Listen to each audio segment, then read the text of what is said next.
You got a pretty busy day out there. How's the defense coming along in your eyes? I think we're coming along just fine. It's still early right now.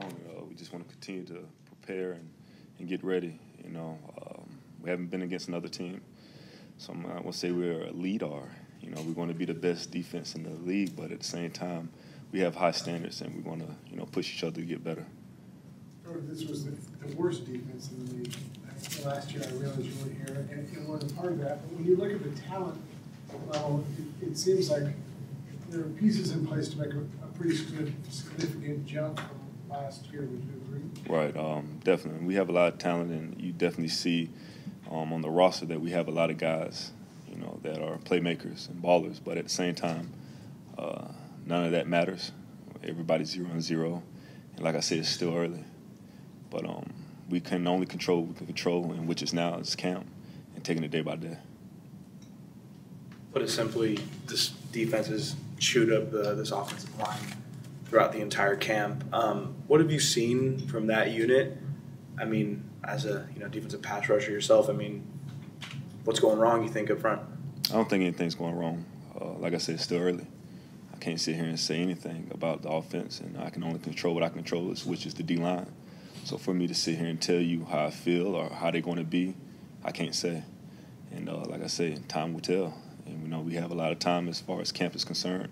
And we as a group, as a team, we will continue to get better.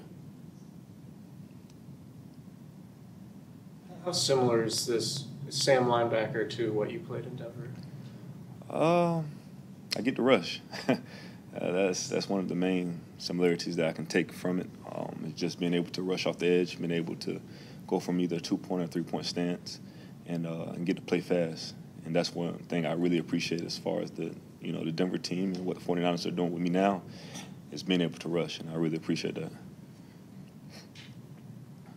For someone like Peta, who had worked on the other side throughout the majority of camp, how much of an adjustment do you think it is from Leo to Sam, particularly for a rookie? Yeah, verbally, he'll probably have some more things, more responsibilities, being able to communicate down the line. But at the same time, it's not too bad. Not too bad at all. Definitely got some similarities, being able to rush, being able to drop back, and being able to cover. But it's not nothing too, out there or tremendously different from what the Leo and the Sam is doing. Players don't like to look back and reflect on past years, and you weren't here on last year's team. Do guys use that, though, considering how, I guess, statistically how bad the year was to fuel them to prove people that they're better than what last year was? I mean, that's with anything in life, right?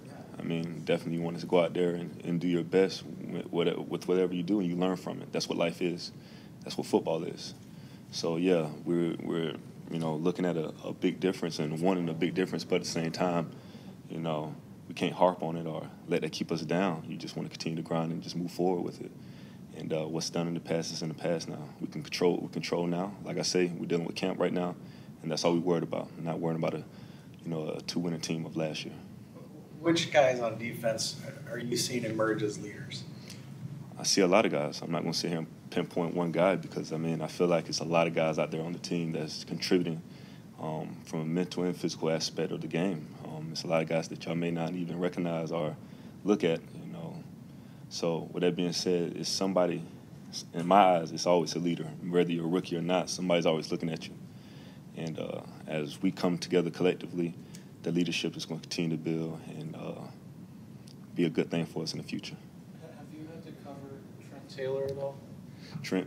Yeah. And cover him as far as what? And have you kicked outside in team drills and been one-on-one? One-on-one? Yes, I have. What were your impressions? I can take it back to Denver days when I first went against him. I thought he was the most massive guy I've ever seen in all my life. And I think that he's doing a phenomenal job. It's what he's doing in the offseason with his offseason program. He's, to me, quicker, more agile. His diet is doing a phenomenal job. I'm very proud of him for what he's done. And he's been very committed to the game. And, big kudos to him. Sorry, I thought I was talking about the receiver. I thought you were talking about the lineman. Yeah, you said one-on-ones with the lineman, so I'm thinking Trent. No, I guess a linebacker. Have you had to cover him in the slot, Trent, the little receiver? Oh, no, I haven't. Okay. Sorry, I thought you No, it's all right. all I heard was Trent, and it just canceled out. I can use that too. Yes, sir. Yes, sir. A little different in stature. Oh, yeah. That's why y'all looked at me like, what is he talking about? All right. It all makes sense now. You faced off against Carlos Hyde a little bit. What have you seen from him? Tremendous runner in my eyes. Very humble, quiet. He had talked to me every now and then, and, you know, I respect him for that. It's one of them guys that, you know, he let his game speak for him instead of out there hooping and hollering and things like that. And I look forward to him in the season. And a very strong runner, very patient when it comes to running, and very physical. So, like I say, I'm just looking forward to the future with him. What are your impressions of Dumerville? Did you know him? I didn't know him, not to now. I think that he's going to help the D-line. He's one of the, I'm going to say OG. I don't know if anybody know what that means, but he's one of, okay. I don't want to disrespect anybody when they say that, but he had many years of experience, and that's somebody that you can really learn something from. So being blessed and fortunate to come from Denver, where you have somebody like D. Ware, and then you have somebody like Ahmad Brooks and Elvis coming there, and they do their thing. And it's, you know, I'm always learning. You know, I'm year 8, but then you got somebody that's 12 years, 13 years. That's pretty phenomenal. So it's like a kid. It's like a kid all over again. He obviously doesn't have prototypical height. He's gotten it done. Can you tell, you know, since you've been watching him, you know, just how he's been able to get 99 sacks? I want to know the secret. Do I need to get shorter to get them? Or, you know, whatever needs to be done. But it says a lot about him. And, you know, size doesn't always matter. I mean, he's not the tallest, but he's very powerful, very strong, very smart player. And for him to have that many sacks is phenomenal. So, you know, he tell me to jump. I'm going as high as I can. You know, as far as him trying to teach me, you know, how to be a better pass rusher. Is this the deepest group of defensive pass rushers you've been around? Yes. Like I say, I was blessed and fortunate from last year being with a great group of guys, but at the same time, coming here, it's been pretty cool too. I mean, it's probably one of the biggest, tallest defensive linemen I've ever been around. I mean, I look like a shrimp, and I just been trying to eat and get my weight up like them guys. But at the same time, you know, you got Ahmad Brooks, D4, Eric, you know, Eli. I can keep going, Q. I can keep going and going and going, and these guys are huge. And like I said, we have a lot of potential, but at the same time, none of that matters if it's not presented on the field. What have you seen out of those tall guys, Eric and Dekoda? Consistency, power, strength, you know, commitment. And like I say, it's an honor to be able to play beside them because they got a great attitude, not only on the field, but off the field as well. You played for one of the most experienced defensive coordinators in Wade Phillips. Now you're playing for a guy in his debut season as a defensive coordinator. How would you compare Phillips and Saleh in their approach to the job, and what has stood out to you so far about Saleh? Y'all love doing them questions, don't y'all? Y'all think I'm just kidding, don't you? So I'm going to answer it like this. With that being said, I don't think you can compare. Those are two different styles. You know, like I say, I'm going to use the word OG again. You got one of those guys that's been around for a long time. But at the same time, I'm not going to sit here and disrespect Coach Saleh and say that he don't know what he's doing, because obviously he do. He got the job, and they see something in him. And I had the honor of playing with him in Jacksonville as my linebacker coach, so I have full confidence in him.